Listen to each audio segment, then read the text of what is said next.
ऋषि अगस्त ने श्री राम को निवास के लिए कौन सा स्थान बताया? अगस्त से श्री राम कौन सा दिव्यास्त्र प्राप्त कर सके? नमस्कार दोस्तों, वाल्मीकि रामायण के इस लेख में हम आपको बताने जा रहे हैं कि आगे क्या हुआ था। ऋषि अगस्त के द्वारा श्री राम को दिव्य अस्त्र शस्त्र प्राप्त हुए। इसके बाद ऋषि ने राम से कहा, जिस प्रकार सीता का यहाँ मन लगे, जैसे भी ये प्रसन्न रहे, वही कार्य आप करें। वन में आपके साथ आकर इसने दुष्कर कार्य किया है। आज से इस देश की शोभा बढ़ गई। यहाँ सुमित्रा कुमार लक्ष्मण, विदेह नंदिनी सीता के साथ आप निवास करेंगे।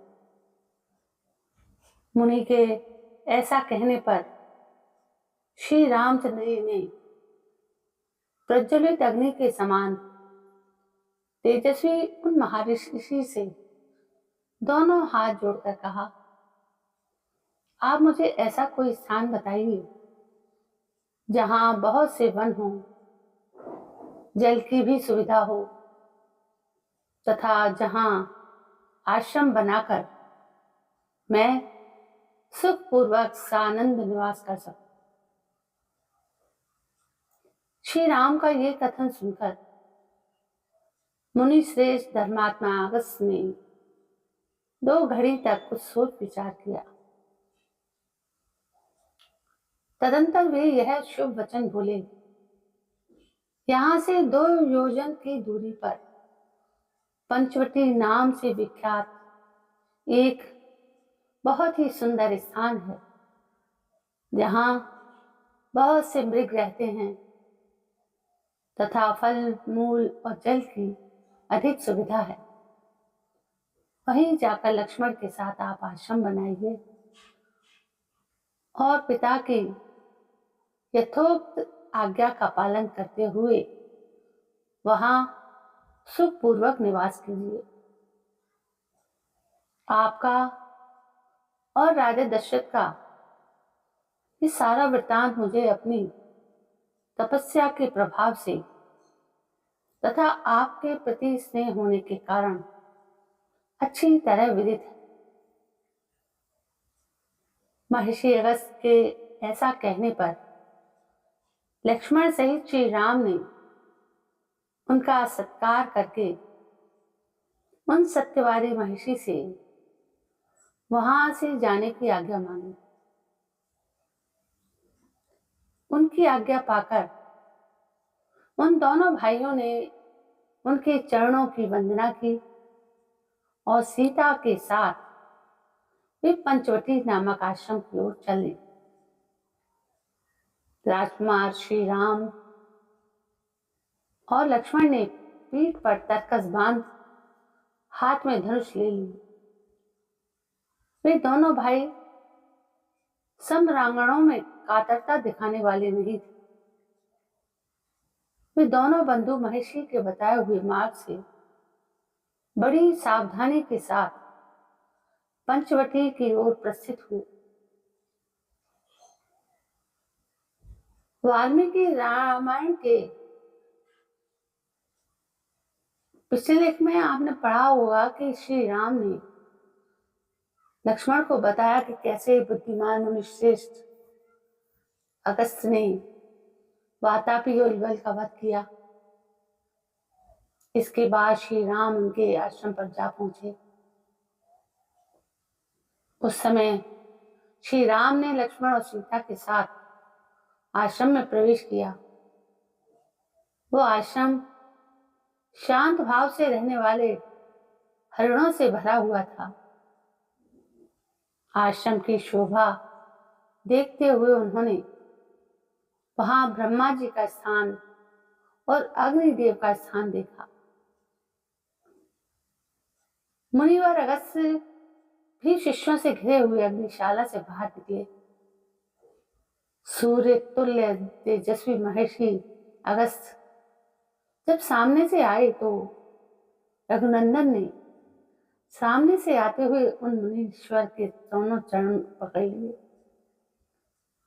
महर्षि ने भगवान श्री राम को हृदय से लगाया और आसन तथा जल दिया। धर्म के ज्ञाता मुनिवर अगस्त्य जी पहले स्वयं बैठे, फिर धर्मज्ञ श्री रामचंद्र जी हाथ जोड़कर आसन पर विराजमान हुए। महर्षि अगस्त्य ने फल, मूल, फूल तथा अन्य उपकरणों से इच्छानुसार भगवान श्री राम का पूजन किया। इसके बाद उन्होंने श्री राम से कहा, यह महान दिव्य धनुष विश्वकर्मा जी ने बनाया है। इसमें स्वर्ण और हीरे जड़े हैं। यह भगवान विष्णु का दिया हुआ है तथा यह जो सूर्य के समान दैदीप्यमान अमोघ उत्तम बाण है, ब्रह्मा जी का दिया हुआ है।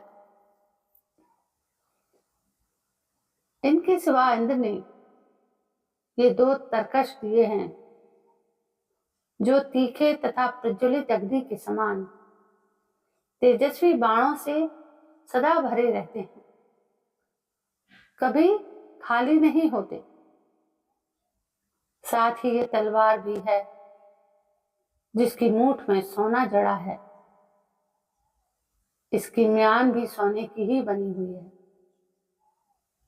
पूर्व काल में भगवान विष्णु ने इसी धनुष से युद्ध में बड़े बड़े असुरों का संहार करके देवताओं की उद्दीप्त लक्ष्मी को उनके अधिकार से लौटाया। मतलब आप ये धनुष, ये दोनों तरकश, ये बाण और यह तलवार राक्षसों पर विजय पाने के लिए ग्रहण कीजिए। ठीक उसी तरह जैसे वज्रधारी इंद्र वज्र ग्रहण करते हैं। ऐसा कहकर महान तेजस्वी अगस्त्य ने वे सभी श्रेष्ठ आयुध श्री राम जी को सौंप दिए। दोस्तों, कैसी लगी आपको ये कथा वाल्मीकि रामायण की? ऐसे बहुत से दृष्टांत हैं जो हमारे जानकारी से बहुत दूर हैं। दोस्तों, कई तरह की रामायण है दुनिया में। लगभग कहते हैं कि 300 तरह की रामायण है, लेकिन सबसे श्रेष्ठ रामायण है वाल्मीकि रामायण, जिसमें बहुत अच्छी अच्छी घटनाओं का समावेश है। दोस्तों, यदि आपको ये कथा पसंद आई है तो प्लीज़ मेरे चैनल को सब्सक्राइब जरूर करें, लाइक करें, शेयर करें, कमेंट करें। कल मैं फिर हाजिर होती हूँ। तब तक के लिए जय हिंद, वंदे